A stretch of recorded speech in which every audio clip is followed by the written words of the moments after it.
Kemudian yang kedua, tolong negara dalam hal ini pemerintah tidak boleh menempatkan masyarakat, rakyat sebagai objek. Kalau tiga hal ini terpenuhi, insya Allah negara kita akan terhindar dari bala dan malapetaka. Assalamualaikum warahmatullahi wabarakatuh. Waalaikumsalam. Kita bertemu lagi dalam diskusi kebangsaan kali ini. Kita bersama dengan Bapak Maijen Purnawirawan Tritamtomo. Selamat datang Pak. Assalamualaikum. Waalaikumsalam. Kita akan bahas lagi Pak masalah kebangsaan Pak ya. Sesuatu hal yang mungkin harus menjadi perhatian kita bersama Pak. Satu hal Pak, terkait gangguan dari Astagatra tadi Pak. Ada dua wilayah di Indonesia ini yang akan mengancam keutuhan NKRI secara keseluruhan ya, dari Sabang sampai Merauke, yaitu Poso dan Papua.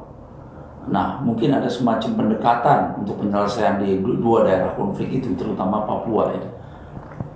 Belum lama ini Panglima TNI sudah menyatakan suatu statement terkait rencana untuk menyelesaikan konflik di Papua Pak, yaitu beliau akan menggunakan pendekatan teritorial, termasuk di situ adalah komunikasi sosial yang akan dijalankan.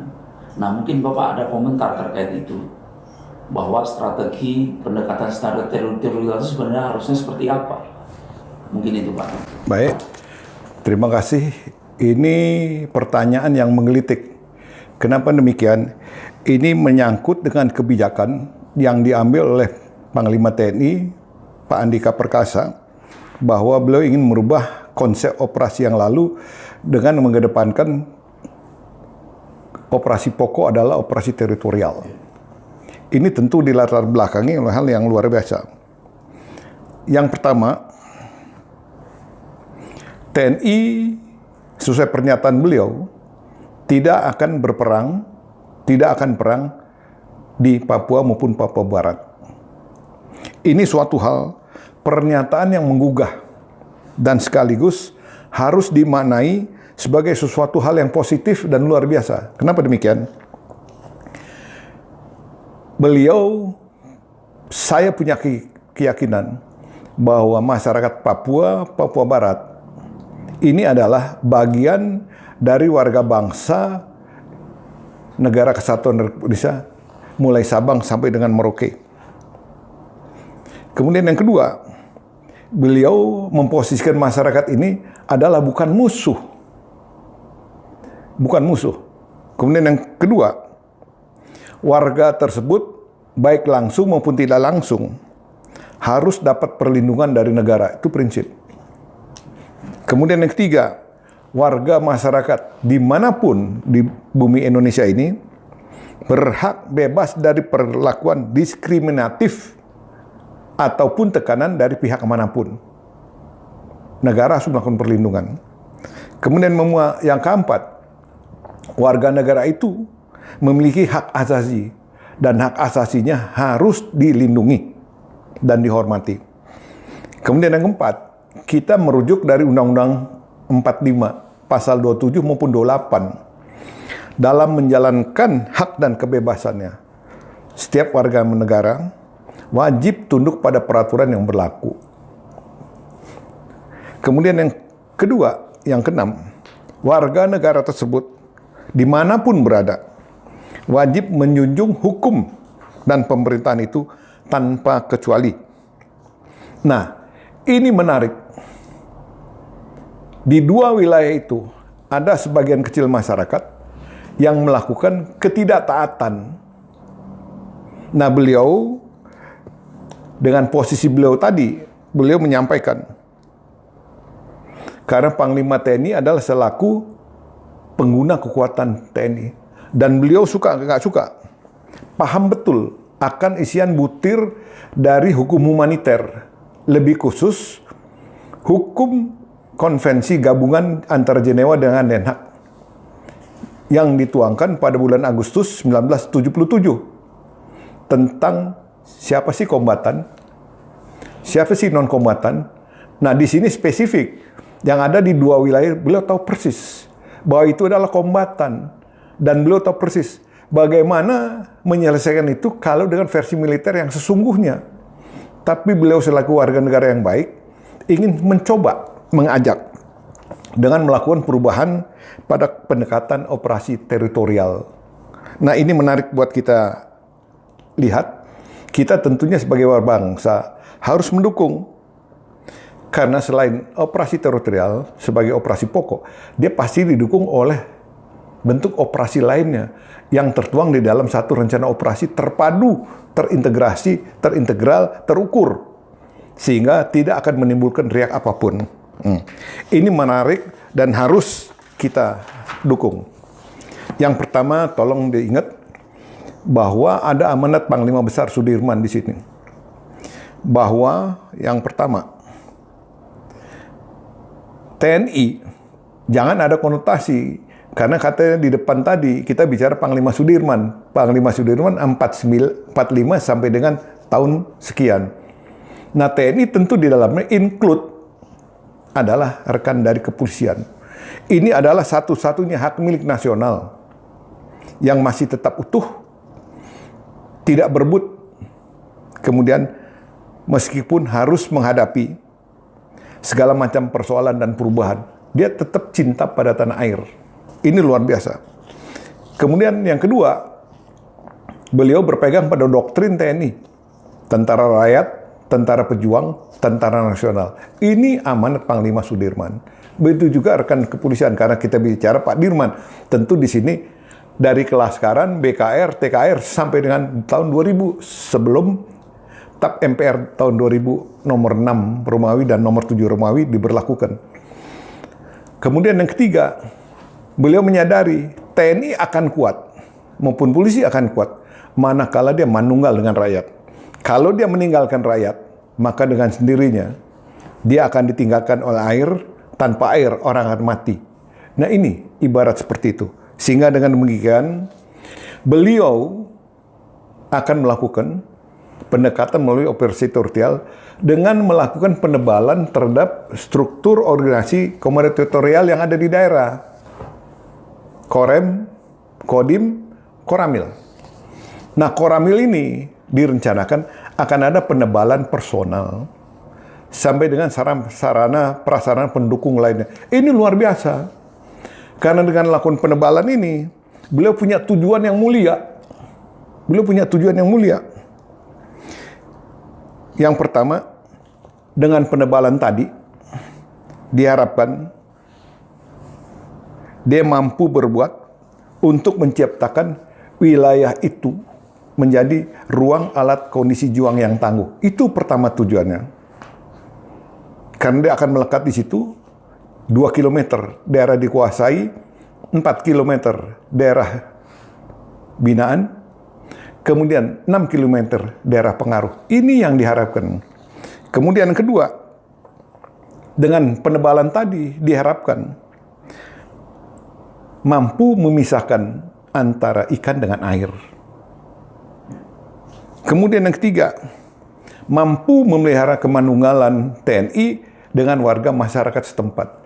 Sehingga diharapkan secara mandiri kelak wilayah itu mampu melakukan perlawanan secara mandiri untuk menjaga kampung halamannya. Kemudian mampu membangun yang tadi saya sampaikan, mampu membangun integritas bangsa di wilayah itu. Kemudian yang kelima, dengan pendekatan yang sangat persuasif tadi, beliau mengharapkan pihak yang berseberangan yang tadi disampaikan oleh pembawa acara mau kembali bergabung kepada Ibu Pertiwi tanpa dengan pertumpahan darah, membangun kesadaran. Kemudian dengan konsep ini diharapkan recover sampai dengan pengendalian kerusakan daerah dapat dirubah dengan cepat. Sehingga dengan harapan tadi, pihak-pihak yang berseberangan tanpa letusan peluru dari senjata api mau kembali ke pangkuan Ibu Pertiwi dengan keikhlasan. Ini yang diharapkan dari apa yang beliau sampaikan dengan pendekatan teritorial. Tanpa otot, tapi mereka melunak Dan pada akhirnya, mari kita membangun wilayah itu secara bersama-sama. Demikian, Pak. Ya, mungkin nyambung dengan statement Panglima TNI, Pak. Belum lama ini juga KSAD menyambut konsep pendekatan teritorial itu. Nah, salah satu pernyataan dari KSAD itu, mungkinkah ini satu yang inline atau satu yang berbeda? Karena KSAD menyatakan bahwa untuk terkait penanganan masalah KKB ini kita rangkul saja, mereka itu saudara kita, gitu. Padahal pemerintah sebelumnya sudah menetapkan bahwa KKB ini teroris. Nah, ini sebenarnya gimana, Pak? Jadi begini, ini menggelitik buat kita sekalian, karena timbul persepsi dari pernyataan ini beragam penafsiran yang pada akhirnya menyudutkan beliau. Nah, ini tolong dilihat secara arif dan bijak. Ini kemauan baik dari beliau, tidak selalu akan membuahkan yang terbaik oleh pihak yang akan menerima uleman tadi.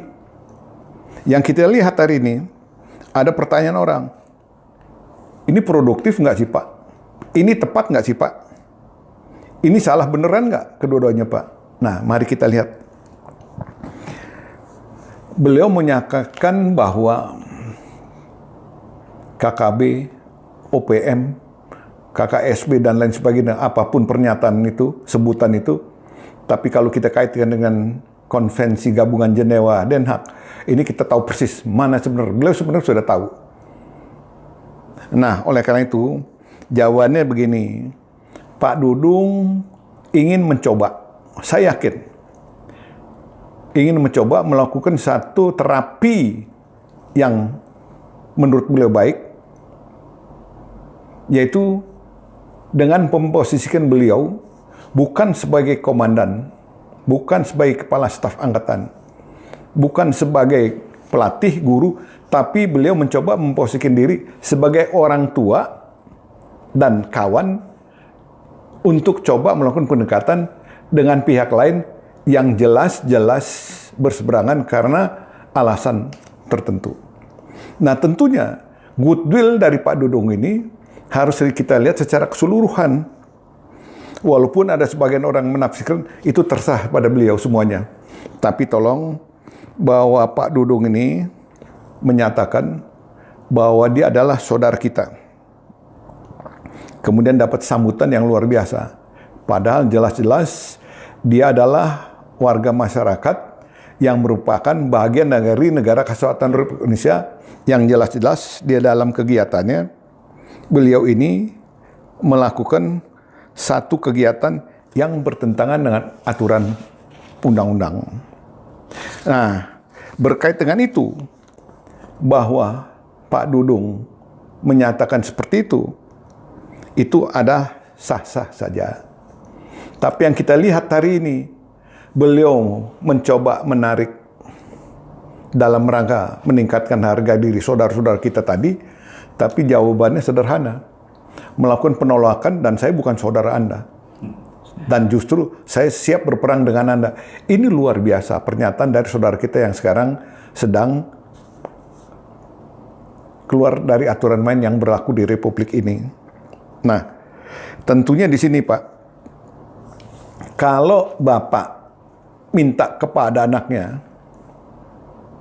yang bengal untuk baik-baik nggak mau terima, ya biarkan saja. Biarkan masyarakat umum yang menilai bagaimana seorang bapak ingin mengajak anaknya kembali, tapi anaknya justru melarikan diri. Nah, dengan dasar itu jawabannya sudah jelas. Panglima TNI dengan konsep operasi teritorial sebagai operasi pokok, ini adalah jawaban. Memanusiakan manusia, ini yang dipakai oleh beliau, sehingga timbul kehidupan yang harmonis. Ini tujuannya. Tapi kalau yang diajak tidak mau, ya kita serahkan saja pada konsep operasi yang disiapkan oleh Panglima TNI. Demikian, Pak.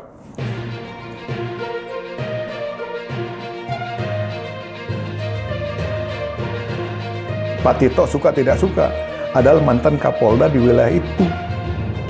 Jadi beliau tahu persis kondisi sosial sampai dengan kondisi lain yang secara umum pasti beliau paham. Tapi mengapa ini? Agar pemerintah harus mengambil langkah hukum yang terukur.